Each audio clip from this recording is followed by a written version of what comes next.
Zdravíme všechny fotbalové fanoušky a zvláště petřínské. Vítáme vás už u 32. dílu pořadu Petřínský týden. Po dalším zápasovém víkendu jsou na prvním místě tabulky hned 3 naše týmy, čekají nás 3 skvělé rozhovory a sestři ze zápasů. V petřínské minutovce se podíváme do Anglie, konkrétně do Premier League, a nebude chybět ani anketa Hráč týdne. Ještě než se vrhneme na kompletní výsledkový servis, tak bychom chtěli poděkovat sponzorovi tohoto pořadu, Team Shopu 89. Ten nám poskytl tohle skvělé oblečení od značky Jako a kdybyste chtěli oblečení pro sebe nebo pro svůj tým, tak je neváhejte kontaktovat nebo je navštivte na prodejně v Černicích. Ačko se představilo v repríze druhého kola MOL Cupu, tentokrát na půdě Mariánských Lázní. Vedli jsme 1-0, ale domácí srovnali a nakonec toho byla remíza 1-1. Bčko hrálo na horké půdě Nepomuka, dlouho se trápilo, ale nakonec z toho byly 2 góly do nepomucké sítě a výhra 2-0. Rozhovor jsme si připravili s hráčem, který zasáhl do obou utkání a bude jim Dan Podrážka.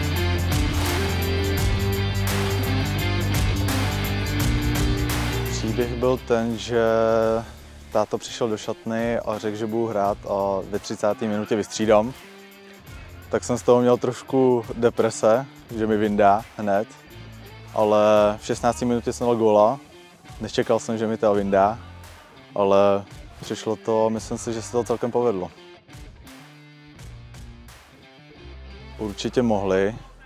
Slyšel jsem, že tam byla i nějaká ruka ve vápně, která se dala písknout, když dali góla. Ale měli jsme i spoustu šancí a myslím si, že jsme si mohli 3 body odvést. Tam jsem to čekal ze strany Nepomuka lepší, ale my jsme hráli celkem dobře a dali jsme teda celkem pozdě góla, ale povedlo se nám to, vyšlo to dobře. Ligové dorosty U19 a U17 hráli na půdě zřejmě jednoho z nejlepších týmů v jejich soutěži. Byly to Teplice, 19 tam dlouho držela krok a nakonec prohrála 2-1 a U17 z Teplic odjížděla s vysokou porážkou 7-0. Divizní dorosty U18 a U16 se představili doma na Petříně proti Malše Roudné. 18 sahla po bodech až úplně do posledních minut, kdy dostala 2 góly a prohrála nakonec 4-2. U16 si uhájila první vítězství v tabulce, a to konkrétně díky vítězství 2-1. Na rozhovor jsme si pozvali novou posilu Kristiána Terče. Do zápasu jsme vstoupili docela dobře, měli jsme dost šancí, ale neproměňovali jsme je. Do poločasu to bylo jsme docela přehrávali, ale prostě jsme neproměňovali šance. A ve druhém poločase jsme dostali gól po breaku, ale pak jsme naší sílou dokázali ten zápas otočit. Že jsme jako tým silný a díky těm tréninkům jsme víc stmelení a máme tu větší sílu v těch zápasech.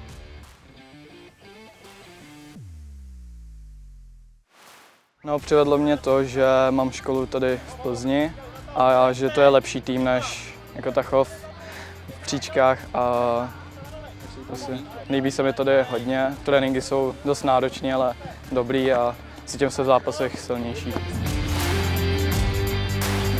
Takže i v dnešním díle jsme si pro vás připravili petřínskou minutovku. Dneska je tady s náma Kuba Voves z U15 a my po něm budeme chtít, aby nám vyjmenoval všechny nebo co nejvíc týmů, který v letošní sezóně hrajou anglickou Premier League. OK? Jo. Takže můžeme to odstartovat za 3, 2, 1, jedem. Arsenal, Manchester City, Manchester United, Crystal Palace, Wolves, Liverpool, Leicester, Luton Town, Burnley, Chelsea, West Ham, Aston Villa, Brentford, Brighton, 15 vteřin. West Brom, no ten ne, West Brom už tam není, už nevím. 3, 2, dobrý. Kolik? Dobrý. No, nepočítal jsem to, myslím, že takových 10, 11, určitě. Dobrá práce.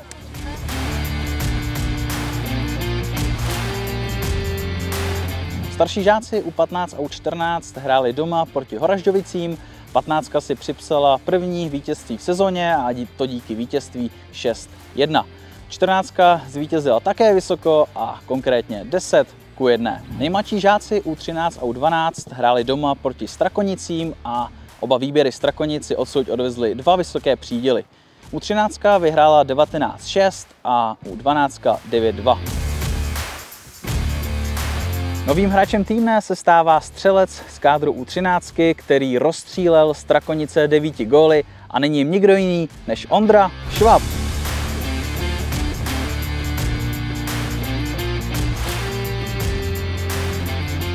Tak ze začátku to úplně jednoduchý nebylo, moc se mi nedařilo, ale potom jsem se rozstřelil a padalo to tam.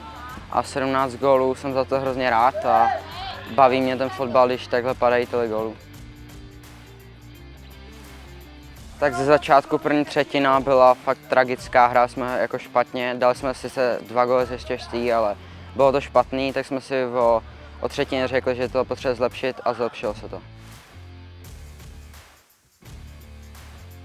Tak máme cíle určitě být do top 3 místa, ale nejlépe to vyhrát. S Ondrou jsme bohužel nemohli natočit Corner Challenge, jak jste viděli v minulém díle, protože jsme neměli k dispozici hřiště.